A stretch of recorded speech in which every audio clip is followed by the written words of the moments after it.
Hello friends, मैं lucky Kumar Elon के class में आपका स्वागत है। आज इस वीडियो में हम आपको जीव विकास में विकास का संरचनात्मक सिद्धांत के बारे में बताने वाले हैं। तो वीडियो का स्किप मत कीजिएगा, वीडियो को शुरू से अंत तक देखिएगा। तो चलिए स्टार्ट करते हैं। विकास का संरचनात्मक सिद्धांत, सिंथेटिक थ्योरी ऑफ एवोल्यूशन। ये विकास का आधुनिक सिद्धांत है जो डार्विन के प्राकृतिक चयन सिद्धांत एवं होवर्ड ब्रिज के उत्परिवर्तनवाद सिद्धांत को मिलाकर प्रस्तुत किया गया है। ठीक है, अब यहाँ पर देखिए। अब देखिए, हुगो टू ब्रिज के उत्परिवर्तनवाद की प्रमुख सिद्धांत इस प्रकार था। पहला था विभिन्नताएं अस्थायी उत्परिवर्तनवाद के कारण उत्पन्न होती है। विभिन्नताएं जो होती है अस्थायी उत्परिवर्तनवाद के कारण उत्पन्न होती है। दूसरा है उत्परिवर्तन अचानक उत्पन्न होते हैं और शीघ्रता से प्रभाव में आते हैं। उत्परिवर्तन जो होते हैं अचानक उत्पन्न होते हैं और शीघ्रता से प्रभाव में आते हैं। तीसरा, एक समान उत्परिवर्तन किसी जाति के बहुत सदस्यों में उत्पन्न हो सकते हैं। चौथा, सभी उत्परिवर्तन आनुवंशिक होते हैं। सभी जो उत्परिवर्तन होते हैं क्या होते हैं?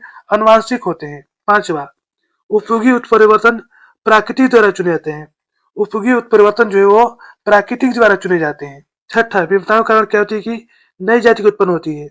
सातवां, विकास झटके से अचानक उत्पन्न होने वाला प्रक्रम है। ठीक है, चलिए आगे देखते हैं। अब देखिए, डार्विन का प्राकृतिक चयन सिद्धांत। इसमें है पहला, आबादी में वृद्धि। इसमें क्या होता है कि सभी जीवधारी में जनन करने की प्रचुर क्षमता होती है, जिससे क्या होता है कि इनकी आबादी जो है ज्यामितीय रूप से बढ़ती रहती है। इसके कुछ उदाहरण इस प्रकार है, जैसे हो गया मत्स्य तथा तितली एक बार में वो सैकड़ों अंडे देती है। दूसरा हो गया, बहुत से पौधे जो है एक फल से सैकड़ों बीज तैयार कर देते हैं। ठीक है, उस सैकड़ों बीज से क्या होता है कि फिर सैकड़ों पौधे तैयार होंगे। और तीसरा हो गया, कुत्ते, बिल्ली, खरगोश, बकरी जो एक बार में अनेकों बच्चे देती है। ठीक है, अब दूसरा देखिए, सीमित भोजन की व्यवस्था। इसमें क्या होता है कि आबादी में ज्यामितीय रूप से वृद्धि होने पर सभी जीवधारियों को क्या चाहिए कि भोजन तथा स्थान चाहिए, परंतु क्या होता है कि स्थान और भोजन वो सीमित रहते हैं। ठीक है, अब तीसरा देखिए, अस्तित्व के लिए संघर्ष। इसमें क्या होता है कि उपयुक्त परिस्थितियों में भोजन और स्थान प्राप्त करने के लिए प्रतियोगिता प्रारंभ हो जाती है। साधनों के सीमित रहने के कारण प्रतियोगिता शीघ्र ही अस्तित्व के लिए संघर्ष का रूप धारण कर लेती है। ठीक है, अब चौथा देखिए, अनुकूलन और विभिन्नताएं। इसमें क्या होता है कि अस्तित्व के लिए संघर्ष में सभी जीवधारी जो होते हैं सफल होने का प्रयास करते हैं। इसके लिए क्या होता है कि विभिन्न प्रकार से अपने को परिस्थिति के अनुसार वो ढलने का प्रयास करती है। लेकिन जनन की क्रियाओं से विभिन्नता उत्पन्न होती है। ये विभिन्नताएं जो है अगली पीढ़ी में स्थानांतरित होती है। ठीक है, अब पांचवा देखिए, युगतम की उत्तरजीविता। इसमें क्या होता है कि जिन जीवधारियों में परिस्थिति के साथ अनुकूलित होने की क्षमता होती है वही जीवन के संघर्ष में जीवित बचते हैं।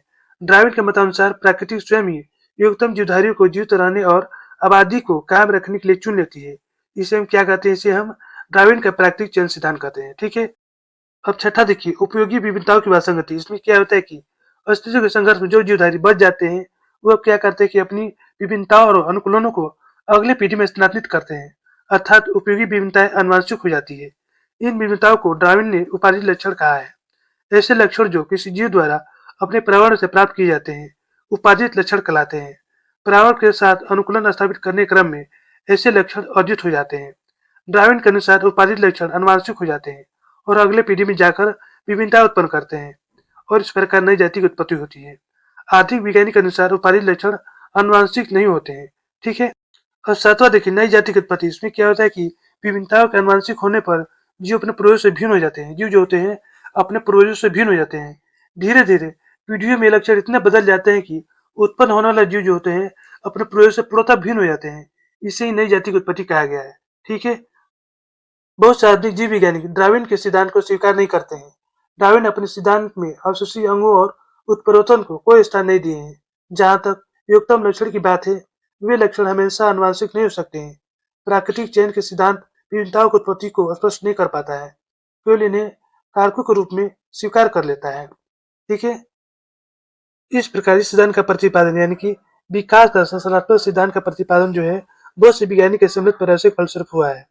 इस सिद्धांत की व्याख्या जी.एल. स्टीवेंस द्वारा उनकी पुस्तक कार्बनिक विकास का प्रक्रम में की गई है। इस सिद्धांत के अनुसार जीवों का विकास 3 कारकों पर निर्भर करता है। जीन विविधता यानी कि जेनेटिक वेरिएशन, दूसरा हो गया प्राकृतिक चयन और जननात्मक एकाकीपन, nature selection and reproductive isolation. तो दोस्तों, ये हमारा वीडियो समाप्त होता है। यदि हमारी वीडियो आपको अच्छी लगती है तो लाइक सब्सक्राइब जरूर कीजिएगा, बेल आइकन जरूर दबाइएगा, जिससे नई वीडियो को नोटिफिकेशन आपको मिलता रहे। धन्यवाद।